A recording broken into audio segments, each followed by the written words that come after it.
Myth busted: no link between gigantic asteroid breakup, rise in biodiversity. Sustained meteorite bombardment. Source: Faculty of Science, University of Copenhagen. Summary: some 470 million years ago, during the middle part of the geological period known as the Ordovician, an asteroid collision took place somewhere between Mars and Jupiter.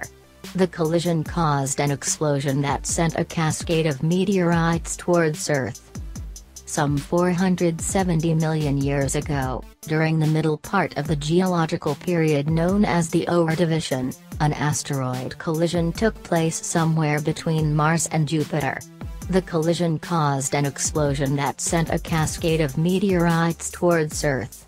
The heavy bombardment of Earth continued for millions of years, and even today some 20% of all meteorites that reach Earth originate from this asteroid breakup. At the same time, Earth witnessed the greatest rise in marine biodiversity since the origin of multicellular life. So, the question is, was there a connection between these two fundamental events in Earth history, as has been proposed? A new study now demonstrates that the rise in biodiversity commenced long before the asteroid collision. The link between these two fundamental events, the so-called Ordovician radiation and the sustained meteorite bombardment, has, for many years, presented a paradox in science. We are used to hearing the story of meteorite impacts that leads to the loss of species richness, such as when the dinosaurs went extinct 65 million years ago. But could the opposite scenario be a possibility as well? Asks Assistant Professor Christian M. O. Rasmussen from the Natural History Museum of Denmark rhetorically. He is co-authoring the study in which an incidental finding of the rare mineral zircon within the meteorite-bearing rock layers led to an answer to the paradox. Plus/minus 6 million years. Researchers have long known that the fossil meteorites are lying in rock layers that also witness the great increase in biodiversity, but could only date the asteroid breakup to occur within a time frame of 12 million years. This interval exactly overlaps the initiation of the Great Biodiversity Increase. But, with the lucky finding of zircons in rock layers also containing fossil meteorites, the researchers suddenly had the opportunity to precisely determine when the asteroid collision took place, and thus, whether there was a link to the radiation event, or not. Zircons are special as they can be used to date rocks. They come from magma chambers in the crust but are extruded onto Earth's surface through volcanic eruptions.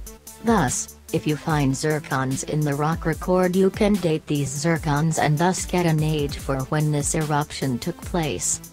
In this case, this date would also define a precise age for the fossil meteorites, explains Anders Lindskog from the Geological Department, Lund University, who is the lead author on the study.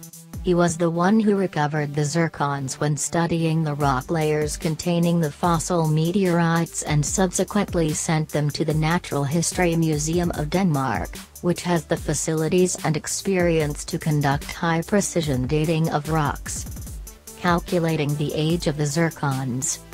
In Copenhagen, the zircons were handed over to postdoc Mafalda Costa from Center for Star and Planet Formation, StarPlan, at the Natural History Museum of Denmark, who processed and analyzed the minerals in the radiogenic isotope laboratory at the Geological Museum.